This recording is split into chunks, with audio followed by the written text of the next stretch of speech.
ஓம் ஸ்ரீ குருபியோ நமக. ஓம் ஸ்ரீ மகா பெரியவா சரணம். வரும் பிப்ரவரி 1ஆம் தேதி ஞாயிற்றுக்கிழமை தைப்பூச திருநாள். ஒரே ஒரு துண்டு சுக்கு மிளகு வைத்து இப்ப நாம சொல்லக்கூடிய இந்த பரிகாரத்தை பண்றதால இனிமே நல்லது மட்டுமே நடக்கும். குபேரனுக்கு நிகரான செல்வம் உங்களை தேடி வரும். அது என்ன வழிபாட்டு முறைன்னு பார்க்கறதுக்கு முன்னாடி நம்மளோட வீடியோஸை இப்போதான் நீங்க ஃபர்ஸ்ட் டைம் பார்க்குறீங்கன்னா மறக்காம சப்ஸ்கிரைப் பண்ணிக்கோங்க. தொடர்ந்து இது மாதிரி அப்டேட் தெரிஞ்சுக்கிறதுக்கு பக்கத்தில் நோட்டிஃபிகேஷன் பெல்லை கிளிக் பண்ணி ஆல் அப்படிங்கிறத செலக்ட் பண்ணிக்கோங்க. இப்ப சுக்கு மிளகு வைத்து என்ன பரிகாரம் செய்ய போறோம் அப்படிங்கிறத பத்தி தெளிவா தெரிஞ்சுக்கலாம். ஒரு வருஷத்துல முருகப்பெருமானுக்குரிய விரதங்கள் விசேஷங்கள் நிறைய வரும்.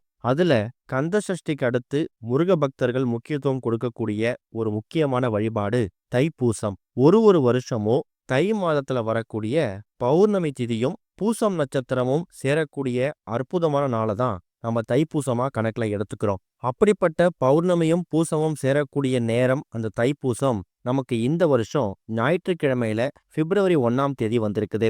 அதிகாலை எழுந்து சுத்தபத்தமா குளிச்சுட்டு உங்க வீட்டோட பூஜை அறையை சுத்தம் பண்ணிடுங்க. குறிப்பா முருகருடைய வேல் வைத்து வழிபடக்கூடியவங்க, அதே மாதிரி வீட்டுல முருகர் சிலை வைத்து வழிபடக்கூடியவங்க கட்டாயம் அந்த ஒட்டுமொத்த சுவாமி சிலைகளையும் அந்த வேலையும் சுத்தப்படுத்தி நீங்க தயார் செஞ்சு வச்சுக்கணும். நிறைய பேருக்கு வேலுக்கு அபிஷேகம் செய்து வழிபடக்கூடிய வழக்கம் இருக்கும். அப்படிப்பட்டவங்க எல்லாருமே கண்டிப்பான முறையில தைப்பூச தினத்துல முருகப்பெருமானுக்கும் முருகப்பெருமானுடைய வேலுக்கும் நீங்க அபிஷேகம் செய்யலாம். தைப்பூசத்துல இந்த வேல் வழிபாடு ரொம்ப முக்கியம். காரணம், இந்த ஒரு தைப்பூசத்துல தான் முருகப்பெருமான் பார்வதி தேவி கிட்ட வீரவேல் வாங்கினதா நம்ம முன்னோர்கள் சொல்லி வச்சுட்டு போயிருக்காங்க. அப்படிப்பட்ட இந்த ஒரு அற்புதமான நிகழ்வு நடக்கக்கூடிய அந்த நாள்ல நாம முருக வழிபாடு பண்ணும்போது நம்மளை சுற்றியும் நமக்குள்ளேயும் இருக்கக்கூடிய தீய எண்ணங்கள், கெட்ட விஷயங்கள், கெட்ட சக்திகள், எதிர்மறை எண்ணங்கள் இது எல்லாமே நம்ம பக்கத்துல நெருங்காது. அப்படியே இருந்தாலும் அது விலகி ஓடிடும். பௌர்ணமி திதி அப்படிங்கிறது பிப்ரவரி 1ஆம் தேதி அதிகாலை 4:41 ஆரம்பித்து மறுநாள் அதிகாலை 4:43 வரைக்கும் இருக்கு. பூசம் நட்சத்திரத்தை பொறுத்த வரைக்கும் பிப்ரவரி 1ஆம் தேதி அதிகாலை 1:54 ஆரம்பித்து மறுநாள் அதிகாலை 1:01 வரைக்கும் இருக்கு. எப்படி பார்த்தாலும் ஞாயிற்றுக்கிழமை நமக்கு நாள் முழுக்க பௌர்ணமியும் இருக்கு, பூச நட்சத்திரமும் இருக்கு.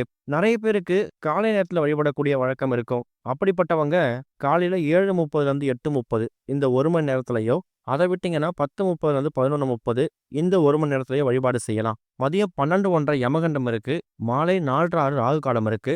அதுக்கு தகுந்த மாதிரி நீங்க பூஜை பண்ணிக்கலாம். 1:30 மணிக்கு மேல கூட முருகப்பெருமானுக்கு படையல் போட்டு வழிபாடு செய்யறதும் விசேஷம்தான். ஒரு சில பேருக்கு காலை நேரத்திலேயோ இல்ல மாலை நேரத்துல பூஜை பண்ணக்கூடிய வழக்கம் இருக்கும். அப்படிப்பட்டவங்க 4:30 ராகு காலம் முடிஞ்சதுக்கு பிறகு சரியாக ஒரு 6:30 மணிக்கு மேல முருகப்பெருமானுக்கு நைவேத்தியம் செஞ்சு வச்சு படைக்கலாம். அதுவும் முருகப்பெருமானுக்கு சர்க்கரை பொங்கல் இல்லைன்னா கேசரி இந்த 2 பொருட்கள்ல ஏதாவது நைவேத்தியம் வச்சு படைச்சிட்டு கூடவே பஞ்சாமிர்தத்தையும் பிரசாதமா வைக்கணும். காரணம், தைப்பூசம் அப்படிங்கிறது பழனி ஆண்டவருக்கு உகந்த ஒரு அற்புதமான தினம். உங்க கையாலேயே நீங்க பஞ்சாமிர்தத்தை தயார் செஞ்சு அதை நீங்க முருகப்பெருமானுக்கு படைக்கும் போது சகலவிதமான செல்வங்கள் உங்க குடும்பத்துக்கு கிடைக்கும். இதுதான் இந்த வருஷம் வரக்கூடிய தைப்பூசத்தை ரொம்ப எளிமையாக வழிபடக்கூடிய வழிபாட்டு முறை.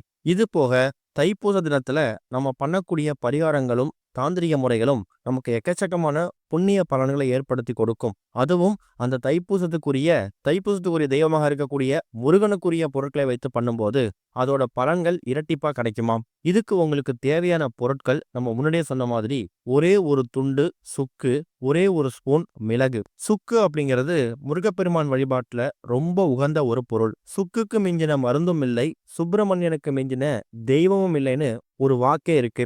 அதாவது நம்மளோட தனித்தனி கஷ்டங்கள் தீர்வதற்கு தனித்தனி தெய்வங்களை வணங்குறதுக்கு பதிலா ஒட்டுமொத்த கஷ்டங்களும் ஒரேடியா சரியாகணும்னா நம்ம முருகனை வணங்கலாமாம். அதனாலதான் சுக்குக்கு மிஞ்சின மருந்தும் இல்லை, சுப்பிரமணியனுக்கு மிஞ்சின தெய்வம் இல்லைன்னு சொல்றாங்க. சுக்கு முருக வழிபாட்டுல பணத்தை வசியம் பண்ணக்கூடிய வழிபாட்டுல முக்கியமான ஒரு தாந்திரிக பொருள். இந்த சுக்கு நாட்டு மருந்து கடைகள்லயும் சூப்பர் மார்க்கெட்லயும் இவ்வளவு ஏன் ஆன்லைன்ல கூட கிடைக்கும். அதுல ஒரே ஒரு துண்டு சுக்கு உங்க கையில இருந்தாலே போதும். அடுத்து ஒரு முக்கியமான பொருள் மிளகு. முருகன் வழிபாட்டுல நம்ம மிளகை எங்க பயன்படுத்துவோம்? கந்த சஷ்டி விழாவப்ப பயன்படுத்துவோம். கந்த சஷ்டிக்கு 6 நாட்கள் விரதம் இருக்கக்கூடிய முருக பக்தர்கள் மிளகும் தண்ணீரும் எடுத்துக்கிட்டு முருகப்பெருமானுக்கு விரதம் இருப்பாங்க.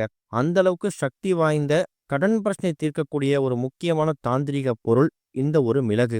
கடன் பிரச்சனை அப்படின்னு சொன்னாலே அதுல மிளகுக்கு அதிக பங்கு இருக்கு. அதனாலதான் கடன் பிரச்சனை தீர்க்கக்கூடிய காலபைரவர் வழிபாட்டிலையும் வாராகியம்மன் வழிபாட்டிலையும் இந்த மிளகை அதிகமா பயன்படுத்துறாங்க. அந்த ஒரு மிளகு முருகன் வழிபாட்டுக்கும் ரொம்ப உகந்தது, விதிவிலக்கு கிடையாது. சுக்கு பணத்தை வசியம் பண்ணக்கூடியது, மிளகு கடன் பிரச்சனை தீர்க்கக்கூடியது. இந்த 2 பொருட்களும் சேரக்கூடிய அந்த அமைப்பு இருக்குல்ல, அதத்தான் நீங்க உங்க வீட்ல உங்க கையாலேயே தைப்பூச தினத்துல தயார் பண்ண போறீங்க. இந்த ஒரு பரிகாரத்த ஆண்கள், பெண்கள், குழந்தைகள்னு சொல்லி யார் வேணாலும் பண்ணலாம். எந்த விதமான கட்டுப்பாடுகளும் கிடையாது. ராகு காலம், யமகண்டம் தவிர மற்ற நேரங்கள்ல வீட்ல பூஜையெல்லாம் முடிச்சுட்டு ஒரு 5 நிமிடம் செலவு பண்ணி இந்த பரிகாரத்துக்கு நீங்க ஒதுக்குனாலே போதும். 2 சின்னதா கிண்ணம் எடுத்துக்கோங்க. அப்படி இல்லைன்னா நீங்க வீடியோல பார்க்குற மாதிரி 2 மண் அகல் விளக்குல ஒரு கிண்ணத்துல ஒரே ஒரு துண்டு சுக்கையும், இன்னொரு கிண்ணத்துல ஒரே ஒரு ஸ்பூன் மிளகையும் போட்டுக்கணும். முதல்ல தைப்பூசத்துக்கு உரிய தெய்வமாக இருக்கக்கூடிய முருகப்பெருமான மனசார பிரார்த்தனை பண்ணுங்க. உங்க 2 கைகளை கூப்பி, முருகா, எங்க வீட்ல இருக்கக்கூடிய எல்லா விதமான கடன் பிரச்சனைகளும் தீரணும், எங்க வீட்டுக்குள்ள பணம் வசியமாகணும்னு சொல்லி முருகனை பிரார்த்தனை பண்ணிக்கோங்க. பணம் சம்பந்தப்பட்ட எந்த பிரச்சனை இருந்தாலும் அது எல்லாமே எங்களை விட்டு விலகி ஓடணும்னு முருகன் கிட்ட உங்க பிரார்த்தனையை முன்வைங்க.